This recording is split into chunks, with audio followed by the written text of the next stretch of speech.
Hey everyone, RogueGold here, welcome back to the Division 2, and today the winter/holiday event for 2024 has begun in the game. That includes the introduction of some new daily time trial challenges, the return of several rare legacy items for us to go and farm and collect, right? There is plenty to do. Now the one big thing that I wanted to make sure I shouted out in the intro is to very clearly let you know what the event duration is, and that is, it begins today, Tuesday, December 10th, and goes through Thursday, December 26th. So if you are trying to go out and do anything that we cover in this video, be sure to get it done prior to the 26th, because after that, this stuff will go away. That said, in this video we are going to cover every aspect of the winter event. There will be chapters and timestamps down in the description in case you're just trying to find out about a specific part of it. But yeah, we'll get right to this, and if you enjoy thorough breakdowns and guides on the Division 2 like this, and you are not already, I very much hope you will consider clicking that subscribe button. There is plenty more like this on the way, and we would love for you to be a part of our community. But without further ado,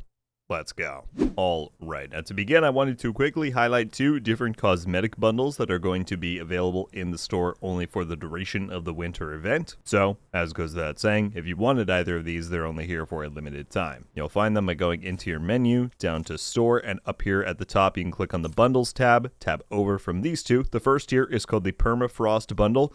Definitely looks pretty cool. I'm probably going to pick this one up myself. It's got that kind of ski jacket, snow soldier type of deal.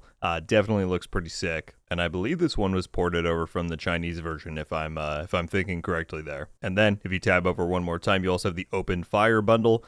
This comes with a collection of different skins, emotes, and dyes from mostly prior like events and stuff. To my knowledge, say the Cyber Red skin here for the TKB, the Holiday camo, as well as the Holiday Cozy. You've got the Smooth Dance emote in here, along with these 4 bonus dyes. So if you didn't have any of these individually that you wanted to pick up, you can do that. Alternatively, of course, they have the bundle price there. But yeah, both the Open Fire bundle and the Permafrost bundle will presumably go away at the end of this event on the 26th.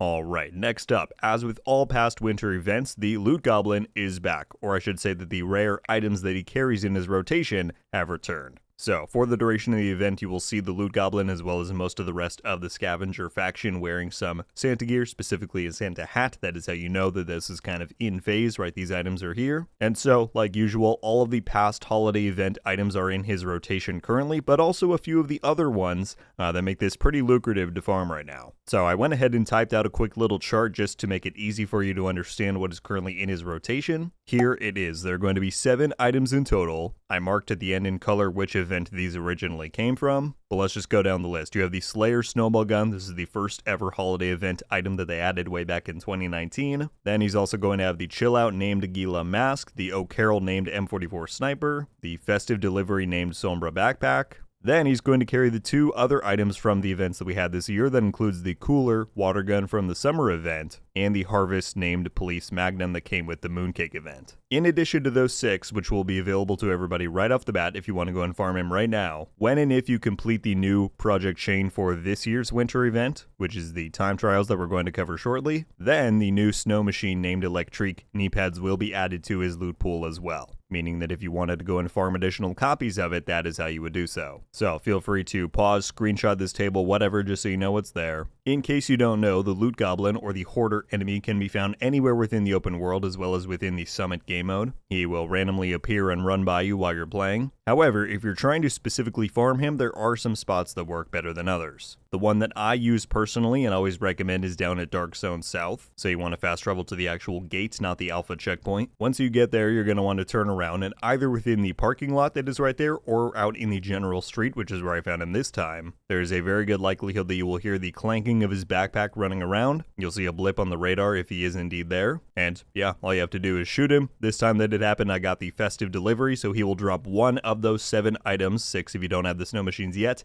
in the rotation every time that you kill him. So it may take a little while for you to get the one that you want and the rolls that you want, and that is why it's important to be able to know how to farm him, right? In case you go to Dark Zone South and you don't see him there, the 2 additional spots that work well for me are Lincoln Memorial. You just fast travel to that mission, walk around that little intro area, see if he spawns there. Additionally, up at Jefferson Trade Center, again, that area right in front of the mission seems to be a pretty good spawn spot. Try all 3 of those, hopefully you get lucky. And then, once you do find and kill him, if you are trying to do this again and just farm him repeatedly, repeatedly, my method is to always log out, log back in, and whatever safe house that is spawned me at, just fast travel back to the spot that you found him at before, try again. So yeah, happy hunting. Next up, the Julmust Hunter Mask has returned for the duration of the winter event. This one is quite easy to obtain. All you have to do is beat the hunters on floor 100 of the summit. Once you get up there, if you actually look at their individual masks, you will see one of them wearing this Julmust mask. It's important to point out that this can be done on any difficulty, whether you're solo, co-op, whatever. All you have to do is get to floor 100 of the summit and defeat them within the duration of the winter event. And if you don't have it already, you will be awarded with the Julmust mask. In case you're curious what it looks like, here it is right here. Definitely a pretty fun and festive theme. All right, but with all of that down, let us now talk about the main component to this winter event, the actual gameplay incentive for what you're doing. And that is going to be housed within the project menu like normal. So if you open up your map, you tab over to projects, you will see that there are two new ones here that will be here for the duration of the event. And this is where things get interesting. So this year there are two different tracks of projects and rewards. One is classified as the easy track and one is classified as the hard track. Now I just want to say off the bat, like all events past, these do not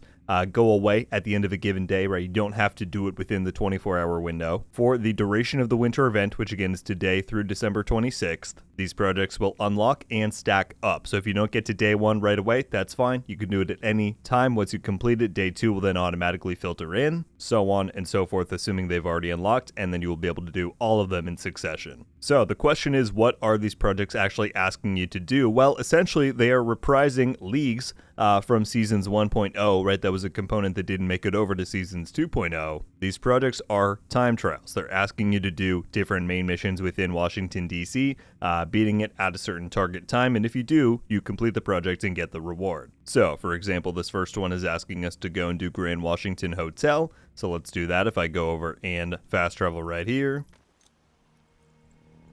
you'll then see that on the mission pane it says day one easy time trial available, so we can go into the options. Now the one thing to note, and then I checked this before making the video, is that you can actually do these on any difficulty, which seems a little bit silly to me, because why would you not do it on normal and just almost be guaranteed to get that fast time? I get that for the easy one. I kind of wish for the hard one maybe they had made it so you had to do it on challenging or heroic, something like that, but it's whatever. So you can select any difficulty that you want. I'll do it on normal just to demonstrate, and then once you go in, you will see that the target time appears there in the upper left below the radar, and we've officially begun the time trial. Were I to complete the mission in under 17 minutes 42 seconds, I would then complete that easy project, and yeah, there you go. As far as the actual roadmap and rewards for these time trials, the devs have released a bit of a look at that. I'll put it up here on screen. So there's 6 of these projects in total. Again, day 1 is available right now, and that'll go 1 through 6. What's displayed on this, I believe, is the rewards for the easy project. So the easy track is going to net you the new exclusive outfit, which we'll take a look at in a minute, the Rudy outfit. And then the final day's trial will give you the new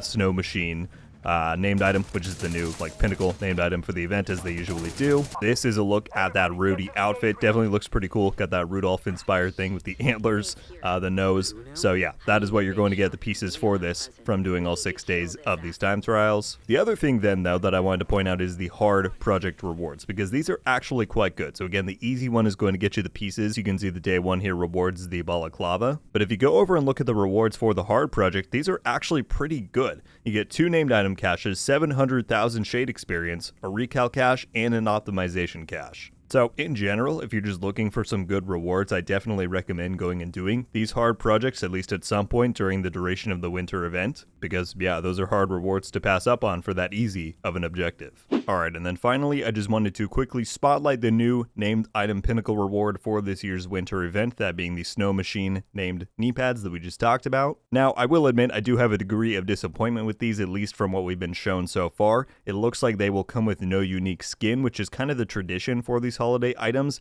as well as a talent that doesn't actually grant you additional power for your build. They highlighted these in the trailer, which I will show right here. Again, they just look like regular knee pads. We'll see if maybe that is different, but I'm assuming that's what they're going to look like. And it appears that they come with a talent called Flurry, which is that every status effect you apply will also apply snowfall to the target. Now again, it is my assumption that Snowfall does not actually grant you any additional benefits. It doesn't debuff the enemy in any way. They showed a clip of it from the trailer, which I will show here. It looks like it just adds that cosmetic effect where there's a snowfall above a given target, which, you know, as always is cool enough, and I'm happy to get a new item. But it looks like this is going to fall into the category of the Slayer or the O'Carroll, where they don't really have any gameplay benefit, and it's mostly just one of those for fun kind of items. But again, as we shouted out a moment ago, these are rewarded from the final day's time trial, right, day 6, which should unlock this coming Saturday, December 14th.